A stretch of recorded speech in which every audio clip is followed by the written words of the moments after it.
Snow drifted across the quiet streets of Naperville that night, blanketing the houses in silver. Behind one of them a little girl stood on the porch barefoot, her thin pajamas clinging to her trembling frame. 7-year-old Nora Bennett had been locked out by her stepmother for a mistake too small to deserve punishment. She had wet the bed again. The wooden door slammed shut behind her.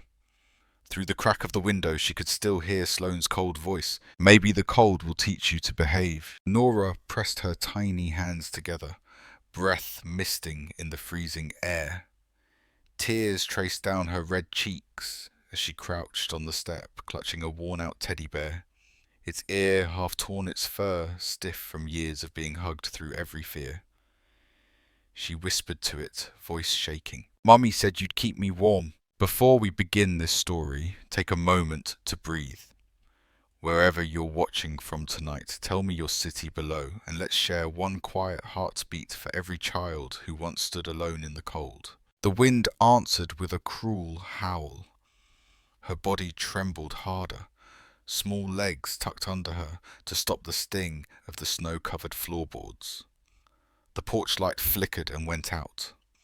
For a moment, it felt as if the whole world had closed its eyes to her. Then, from the end of the street, headlights cut through the storm. A sleek black SUV slowed down its tires, crunching on the ice. Inside sat Caleb Mercer, a man in his 40s, a self-made millionaire known across Illinois for his bold investments and quiet life. He had been driving home from a late meeting, the radio murmuring news he wasn't listening to, when he saw the small figure huddled against the wind. Caleb's hands tightened on the steering wheel. He pulled over and stepped out, the sharp cold biting his face. The girl didn't move, too numb even to flinch. He took off his coat and gently draped it over her shaking shoulders. "Hey, it's okay. No one deserves to freeze for a mistake." Her wide eyes lifted toward him, frightened yet flickering with the faintest spark of trust. The fabric's warmth made her lips quiver, as if remembering what comfort felt like. The door behind them stayed closed. The storm raged on. But under that coat, for the first time, Nora's small hands began to thaw.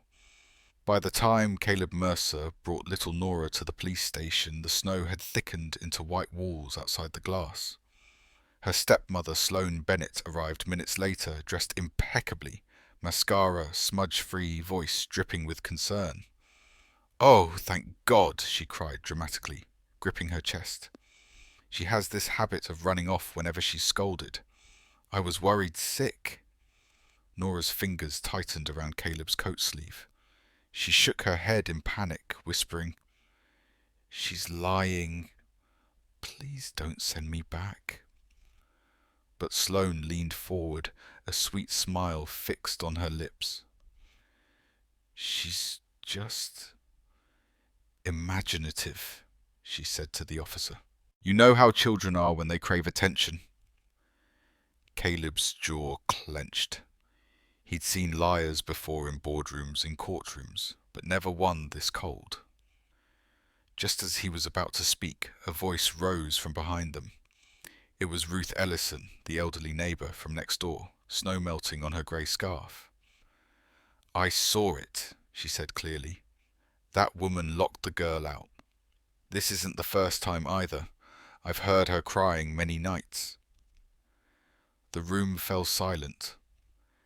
Sloane froze, her composure cracking for a fraction of a second before she turned to the officers again. "She's confused," she said tightly. "That old woman has always been nosy." But the officers' eyes had already shifted. They began noting down Ruth's statement, their tone suddenly professional, detached. Caleb knelt beside Nora. "Do you want to tell them what happened?" he asked gently. Nora hesitated, trembling eyes darting to Sloane's glare, a glare sharp enough to slice through air. She whispered, "She said, if I told anyone, nobody would believe me anyway." The silence that followed was unbearable. Finally, the officer nodded. "We'll call Child Protective Services. For tonight, the girl stays with Mr. Mercer until we confirm the facts." Sloane's lips parted, but no sound came out. Her plan was slipping through her fingers, yet she forced a trembling laugh. "Oh, that's fine." "Of course," she said, "if it makes her feel safe." But her eyes burned with quiet fury, a warning Caleb didn't miss. Outside, the snow had turned to sleet. Caleb opened the passenger door for Nora, wrapped her again in his coat and buckled her in carefully. The heater hummed softly. He glanced at her reflection in the glass, tiny fragile, the faint bruise on her neck barely visible under her scarf. Something inside him twisted. He remembered a boy himself sitting alone in a hospital hallway decades ago waiting for parents who never came back. The same kind of fear, the same silence. He took a breath, his voice low but certain. "You're safe now, Nora. No one's taking you back there." The car rolled into the night, carrying two souls who didn't yet know they had just found the only family they had left. The automatic doors of Edward Hospital slid open, spilling warm light onto the frozen sidewalk. Caleb carried Nora in his arms, her body limp with exhaustion.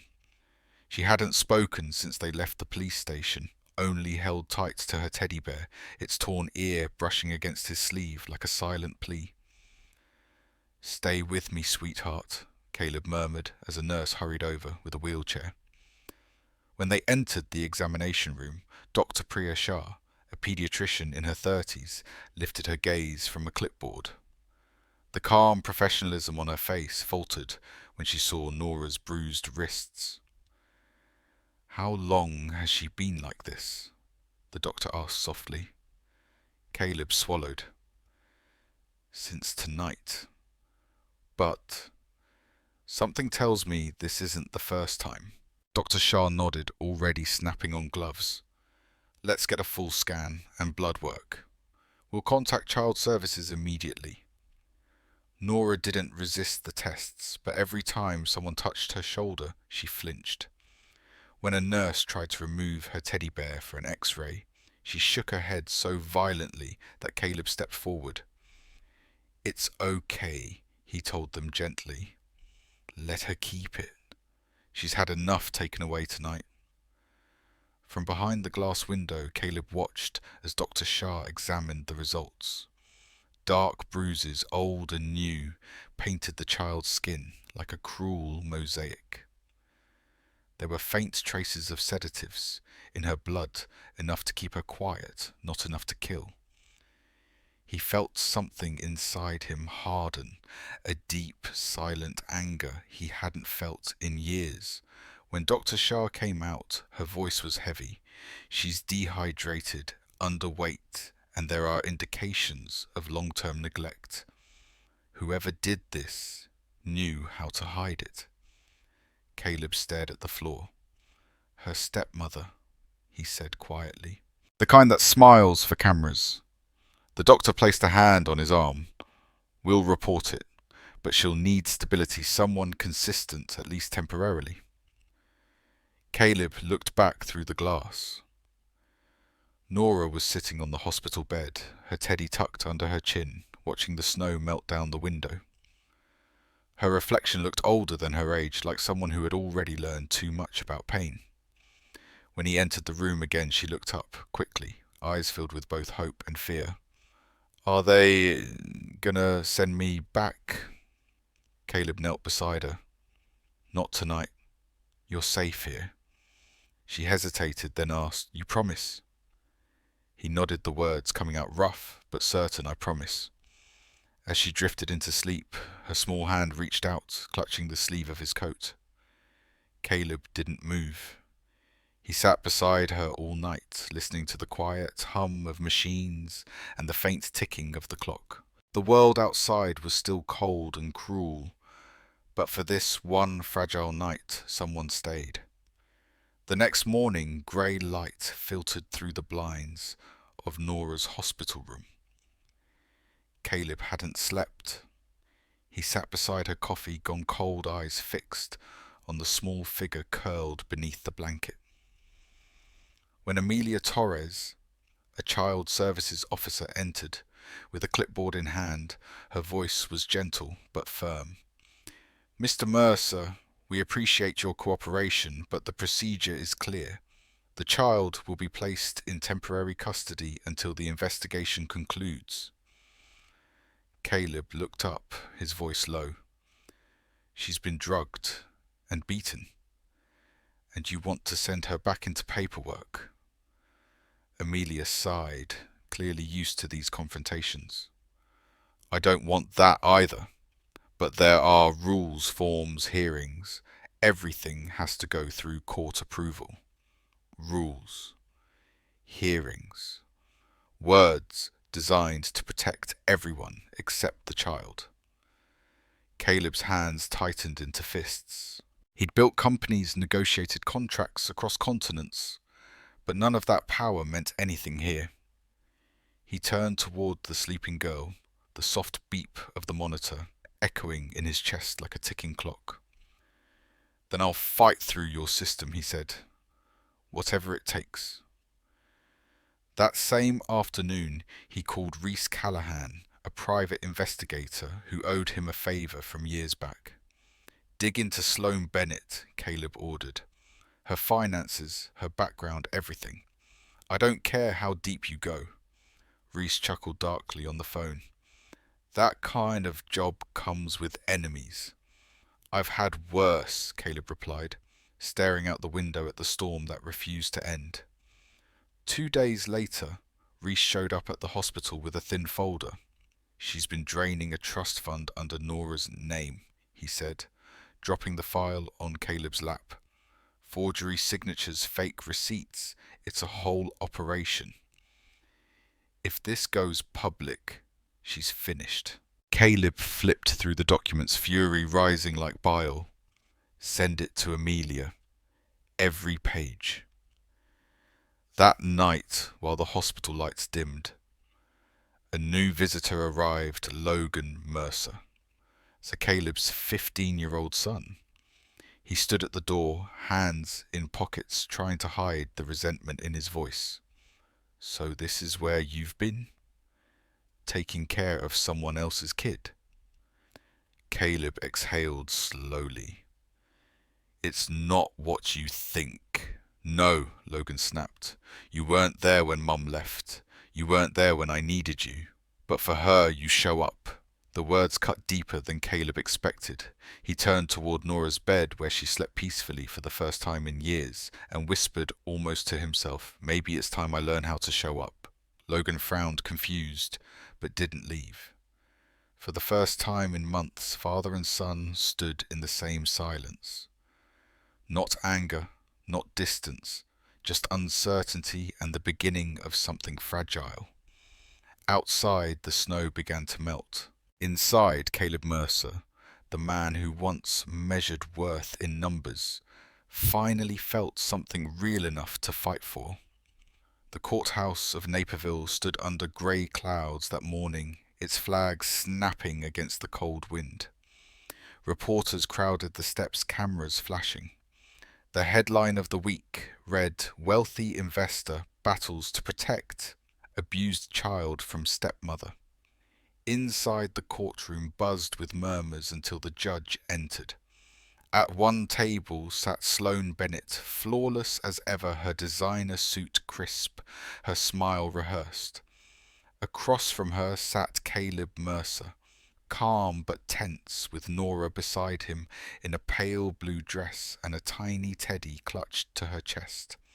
He leaned down and whispered, "Remember, you just tell the truth. Nothing else." She nodded, lips pressed together. The first witness was Dr. Priya Shah, her testimony clear and clinical. She suffered multiple injuries consistent with long-term abuse. There were traces of sedatives, substances not prescribed for children. Each word hit like a hammer. Sloane shifted in her chair, her painted nails digging into her palms. Next came Ruth Ellison, the elderly neighbour. Her trembling voice filled the room. "I've heard that poor girl crying. Nights so cold I thought she'd freeze. And her stepmother would just turn up the TV." Sloane's lawyer objected, claiming emotional manipulation, but the judge let the testimony stand. The truth had begun to crack through the polished lies. When Sloane took the stand, her tone dripped with rehearsed victimhood. "I only wanted discipline. She was always difficult. I loved her as my own." Caleb's attorney slid a photograph across the table, one of the forged documents Reese had uncovered. "Is this your signature on the withdrawal of Nora Bennett's trust account?" Sloane's eyes flickered. I don't recall signing that." The lawyer's voice sharpened. "You withdrew $70,000 in cash the same day she was hospitalized." The courtroom went still. A soft gasp came from the back. Logan Mercer watching his father for the first time without resentment. Caleb sat unmoving, every muscle controlled, but his eyes burned. The final moment came when the judge turned to Nora. "Sweetheart, can you tell us what happened that night?" Nora hesitated, gripping her bear tighter. The courtroom seemed too large, too quiet. But when she looked at Caleb, his calm eyes steady on hers, she found the strength to speak. She locked the door. "I said I was sorry, but she said bad kids don't deserve to sleep inside." Her voice trembled, but she continued. "Mr. Caleb found me. He gave me his coat. He didn't let me freeze." Every word hung in the air.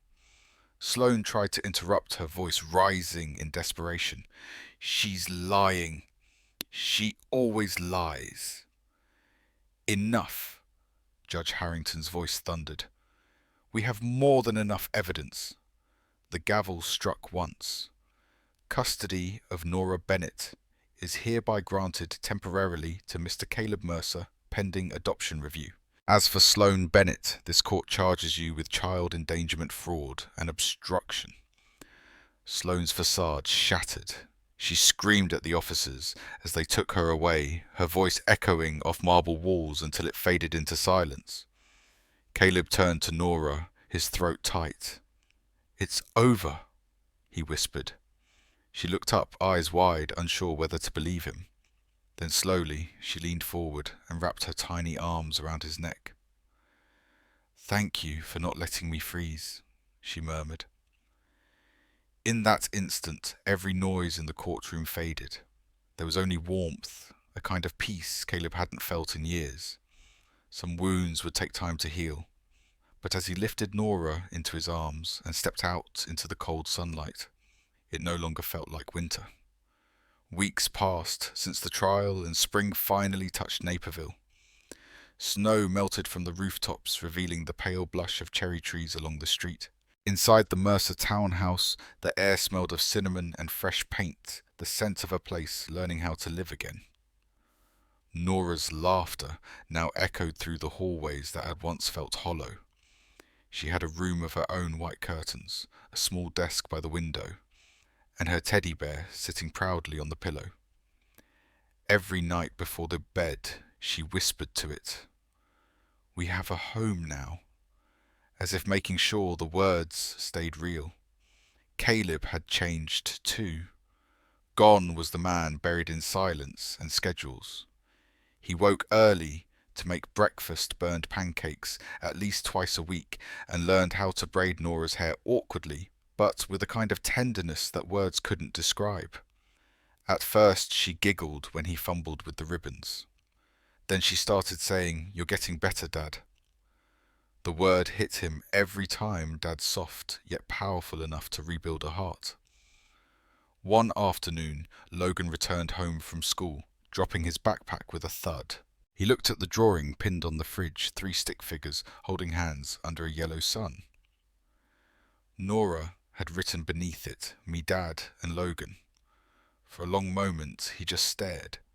Then he turned toward her, who was colouring at the kitchen table. Without a word, he placed a cup of orange juice beside her and said, "Don't spill this one. Okay." She looked up, smiled shyly. That was all it took. The wall between them began to melt. In the evenings, Caleb would read bedtime stories. Sometimes he fell asleep mid-sentence, voice fading into the quiet hum of the city outside. Nora would pull the blanket over his shoulders and whisper, "Good night, Dad," before turning off the lamp. Light and shadow danced on the walls, peaceful and warm. A few weeks later, the court finalized the paperwork. Caleb Mercer was now the legal father of Nora Bennett. The day the letter arrived, they stood on the porch together. Spring wind played with Nora's hair as she looked up and asked, "Does this mean I'm really home now?" Caleb smiled, eyes glistening. "You've been home since the night I found you." In the distance, the church bells rang soft, slow, like a lullaby. For the first time in years, Caleb felt the world stop rushing. He lifted Nora into his arms, her laughter mingling with the wind. The pain of yesterday still existed, but it no longer ruled them. Sometimes healing doesn't arrive with thunder. Sometimes it's just the sound of a child calling you Dad under the first sunlight of spring. Spring melted into early summer. The house that once echoed with silence now carried the rhythm of life, footsteps, laughter, the distant notes of a piano lesson drifting from the living room. Nora was no longer the trembling girl on a frozen porch. She was light in motion, a child rediscovering childhood. Caleb watched her one afternoon from the balcony. She was in the garden, kneeling in the dirt, with Logan planting tiny white daisies in a line. She held up her hands, soil smudged across her fingers, and shouted, "Look, Dad, they're standing. See? They're brave." Caleb smiled, the corners of his eyes softening. "Just like you," he said quietly. Inside, the television murmured with local news. The headlines scrolled across the screen. Former socialite Sloane Bennett sentenced to 10 years for child abuse and financial fraud. Caleb turned off the TV before Nora could see. Justice had been served, but he'd learned that justice alone wasn't the same as peace. Peace came from nights like this, from the laughter outside, from knowing one small soul had finally stopped being afraid of the dark. That evening, the sky turned gold. They sat together by the window, Caleb, Logan and Nora, watching the streetlights flicker to life.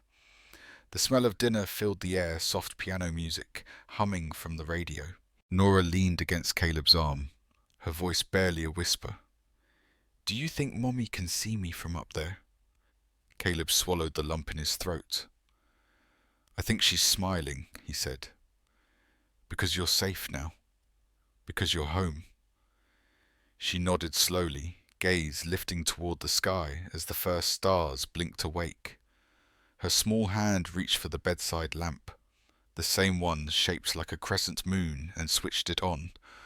Warm light spilled over her face. Then, "No more dark," she said, smiling. The words wrapped around him like a soft echo from another time, the same phrase she'd whispered the night he found her. Except this time it wasn't fear speaking. It was faith. Outside, the city glowed under the quiet night windows, bright with ordinary miracles. Caleb placed the teddy bear beside her pillow, brushed a strand of hair from her forehead, and turned off the main light. Only the moon-shaped lamp remained gentle constant. "Sleep well, Nora," he whispered. "You're home." And as he closed the door, her little voice floated back through the half-dark "Good night, Dad." The man who once measured success in numbers now counted only blessings. And in that small sunlit house on a quiet Naperville street, two broken hearts had found their way back to light. No more dark. Months passed. The seasons turned golden and Naperville bloomed with the soft warmth of late summer. Nora's laughter had become the heartbeat of the Mercer home light steady alive. Every morning she helped Caleb water the small garden by the porch. Sometimes she sang to the flowers the same lullaby her mother once sang to her, "You are my sunshine." Caleb would pause listening from the doorway, a quiet smile softening his face. For the first time in years, the house didn't echo with loss. It echoed with life. One afternoon, Nora found him sitting at his desk, surrounded by folders and sketches. "Are you working again, Dad?" she asked. "Sort of," Caleb said, turning the papers toward her. It was a floor plan, a small building, bright windows, a playground out front. "What is this?" He smiled faintly. "It's called Harbour Light Home, a place for kids who don't have anywhere to go when the nights get cold." Nora's eyes widened. "Like me?" Caleb nodded. "Like you. But when they walk in, they'll know they're safe." That fall, the foundation was laid. Caleb poured his own savings into it, and Logan helped paint the walls. Local volunteers joined teachers, nurses, neighbors who had followed Nora's story in the news. Every room was built with warmth, soft blankets, night lamps shaped like moons, shelves lined with donated toys. On the day of opening, Nora stood at the entrance wearing a yellow dress. The mayor cut the ribbon, cameras flashed, but she only looked up at Caleb and whispered, "They won't have to be scared anymore, right?" He bent down, resting his hand on her shoulder. "Not while this light is on." As the first children arrived, shy, quiet, clutching worn backpacks, Nora greeted each of them with a smile. She showed them the playroom, the art corner, the rows of beds under soft lamps. Later that night, when the lights dimmed and whispers faded into sleep, she peeked into one of the rooms. A little boy was crying softly, hugging a broken toy. Nora walked in, placed her teddy bear beside him, and said, "You can borrow him tonight. He's not afraid of the dark anymore." Caleb watched from the doorway, the lump rising in his throat, too strong to speak. Some promises, he realized, don't end with saving one child. They begin there. Outside, the sign above the door glowed gently in the night, "Harbour Light Home." And beneath it, a smaller line in gold read, "For every child who once waited into the cold."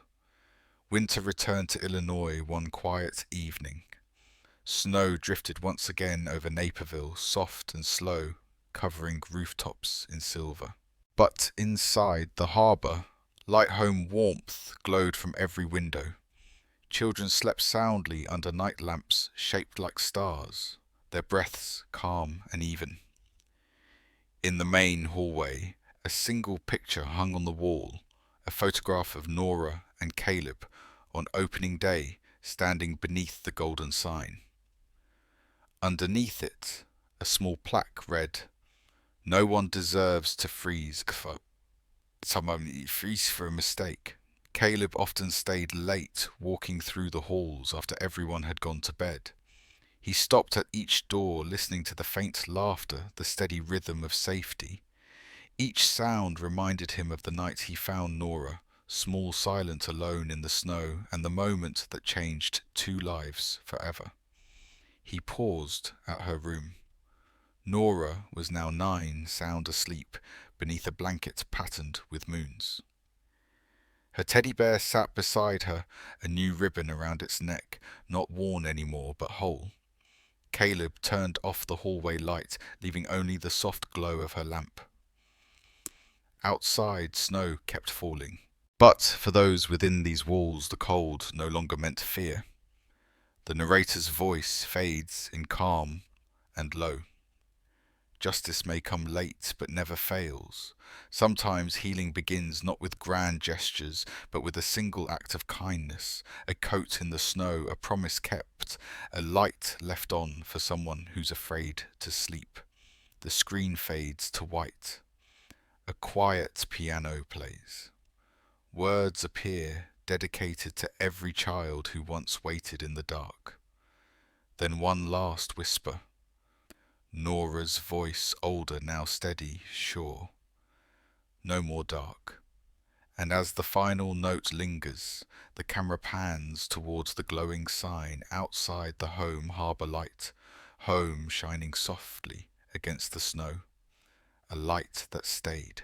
In the moment of pain, like little Nora, or in the quiet choice to protect someone like Caleb, have you ever witnessed kindness appear just when the world felt cold?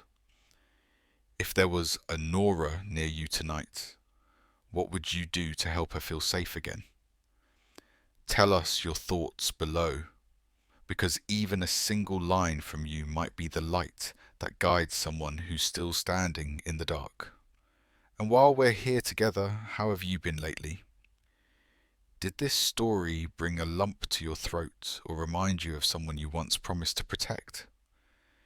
If your day feels a little heavy, I hope this ending gives you a touch of warmth.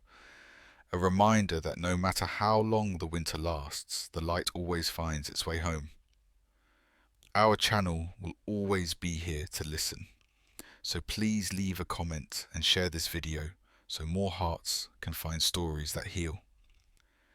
Thank you for staying with us till the end. Every view, every word, every heartbeat of yours keeps this little light shining. Because here we tell stories that remind us, no matter how dark the night gets, the light is always waiting.